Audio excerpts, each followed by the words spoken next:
Good morning everyone, and before we get into our weekly LEGO leaks and news, a quick congratulations is in order. Thanks to you all, the first episode of the LEGO Monkey Kids show has already raced past 75,000 views on YouTube, which is amazing. Well done to you all, let's keep that momentum going. Of course, it is odd that LEGO haven't uploaded the actual pilot episode, but I'm sure there's a reason for it. Now onto the LEGO leaks. Thanks to our BrickTap sources, we've got an update to that rumoured Executor Superstar Destroyer, set 75457. That is by all accounts apparently going to be the longest LEGO set ever made, with a massive piece count of 6,130 pieces, and an equally massive price tag of $800. This massive ship will apparently sit on a large black display stand, with a smaller Imperial Star Destroyer, just to show how enormous this thing really is within the Star Wars universe. There's also apparently a bridge display scene for Vader and the Bounty Hunters, along with the usual UCS display plaque.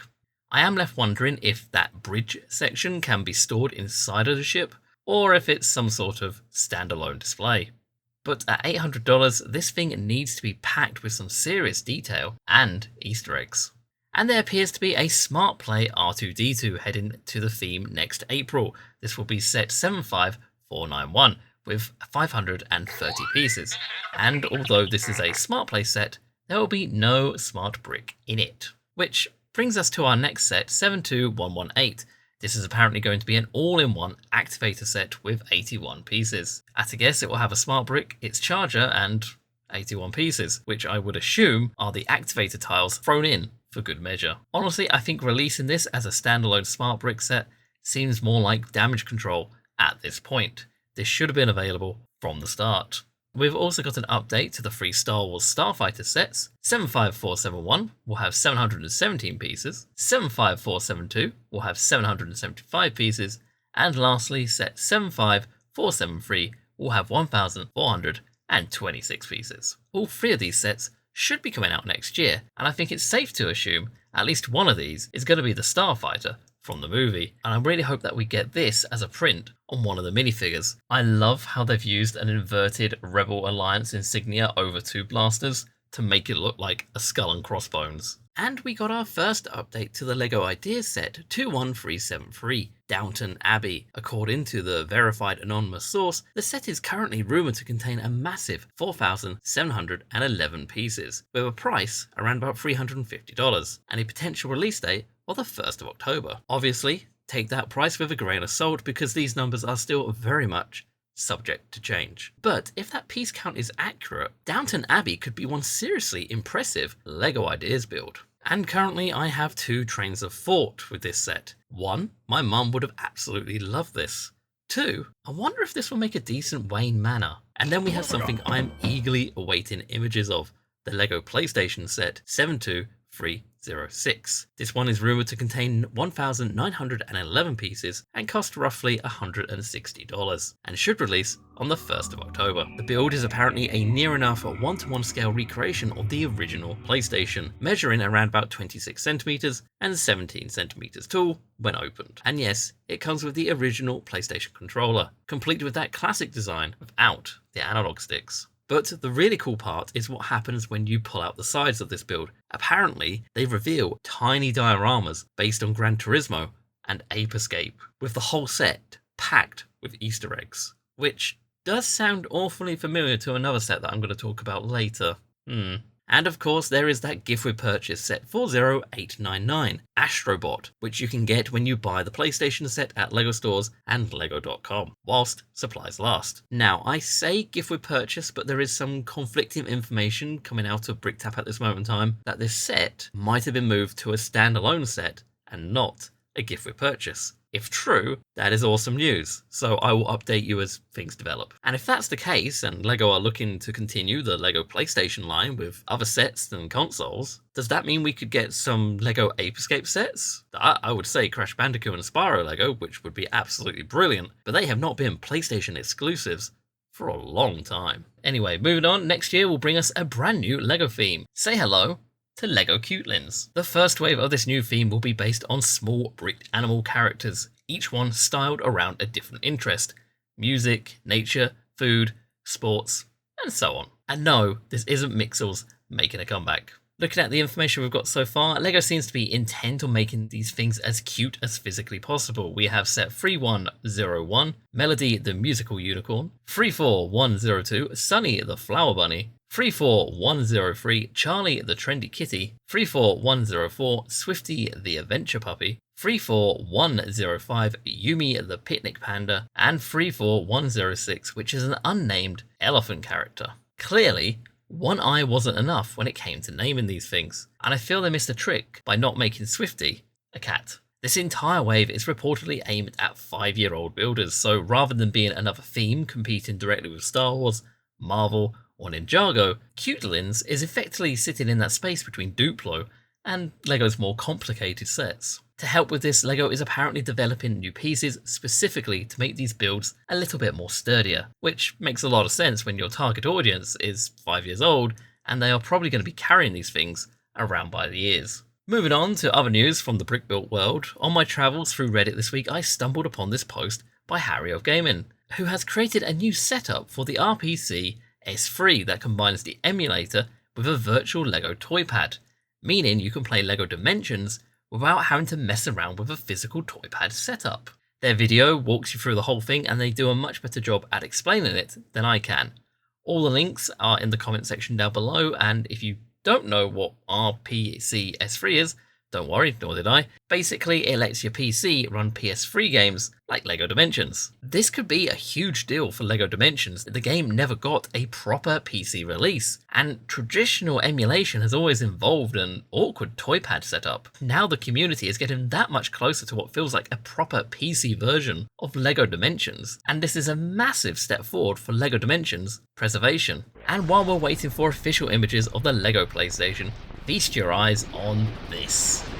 Yes, Mattel is releasing a 1-to-1 scale original Xbox that you can build yourself, because it's the Xbox's 25th anniversary. And this thing is ridiculous. I love it, though that could just be my bias talking because I am a filthy Xbox heathen. This thing is made from 3,509 pieces and comes with a buildable Duke controller.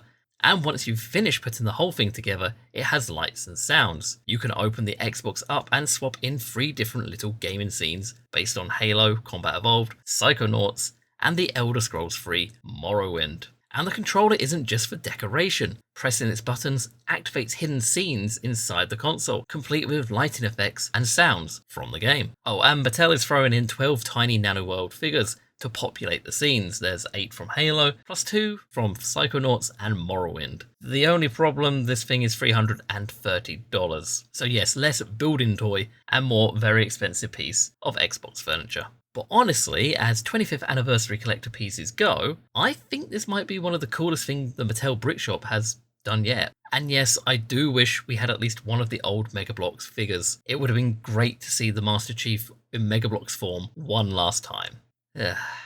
Moving on, The Mandalorian is getting an animated LEGO special. This will be a retelling of Din Djarin and Grogu's story, pulled from all 3 seasons of the show, as a comedic brick-built adventure. This will be available to watch on Disney Plus from the 2nd of September. And Barweer is back yet again. This time it's got something for you pirates and castle fans. A set called the Kraken Castle seems to be on the horizon, and from the image it looks to be like a sizable castle build with what appears to be a red octopus climbing up the sides. Staying with Barweer, their Desert Beast is now available for pre-order. We spoke about that in my last video, and I think by the looks of this thing, they've done a decent job at recreating the bantha for Star Wars. The back can be customized with different cargo pats and supplies, so you can switch up the setup and appearance. There is also apparently a pre-order bonus. You get a free minifigure, which is this legally distinct sand individual, plus 5% off with the code that you can see on the screen here. I personally think it looks pretty good, but what do you think of the design? And for those of you who are waiting for an update to the LEGO Batman Legacy of the Dark Knight, a trailer for the Mayhem collection will be released on the 26th of August. This new DLC will have the Mayhem mode, a new story mission, and the Sinister Pack. So keep an eye out on the 26th of August during IGN's Gamescom Studio Day. This DLC will be launching on the 18th of September. Now from DLC to something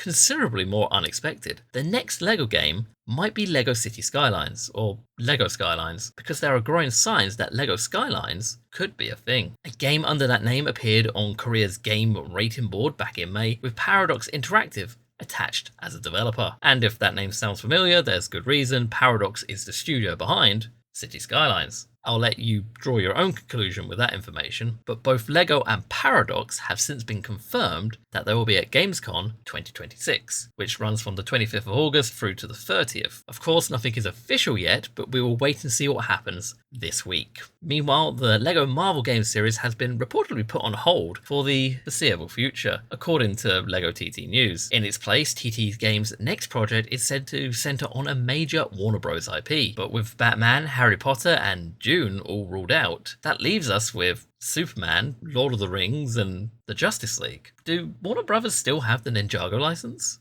Given that LEGO Marvel Superheroes 2 came out in 2017, Marvel fans have already had a long wait, and by the sounds of it, it's about to get longer. And as much as it pains me to mention Roblox, the Arc Dragon of Life has arrived in Creatures of Sonia. Players must band together to find the Whispering Wood and restore the Arc Dragon of Life back to its full strength. Magazine-wise, this month's Jurassic Park magazine will give you a little raptor and a small feeding bowl build. Now onto the official reveals, we have the latest Batmobile set, 76355, the Batman Returns Batmobile, bringing Tim Burton's 1992 sequel car to brick form for the second time. This is a 2,269-piece set, retailing for $230. This will be available for LEGO Insiders on the 1st of September before anyone else can get it on the 4th. Design-wise, it's a brilliant looking set, plus the team have done something pretty darn amazing. Press a button and the sides of the build pop away to reveal the hidden Bat Missile, which I think is the first time a LEGO Batmobile has pulled off this particular trick. You don't have to rebuild the set either, the transformation is built into the model itself, which might honestly be the best thing about this set. Where the set stumbles is the minifigure count.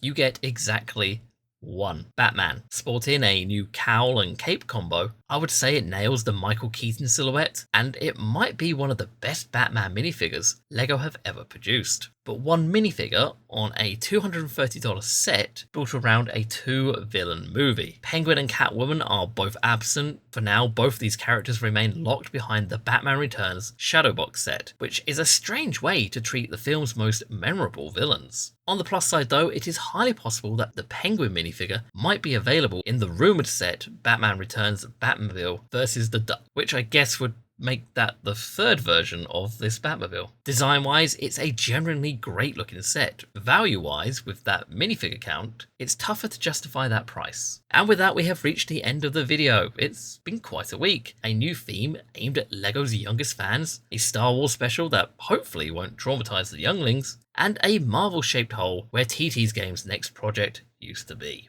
What are your thoughts on these? Let me know in the comments down below, and as always, thank you very much for watching, and I hope you have a most wonderful day. Bye!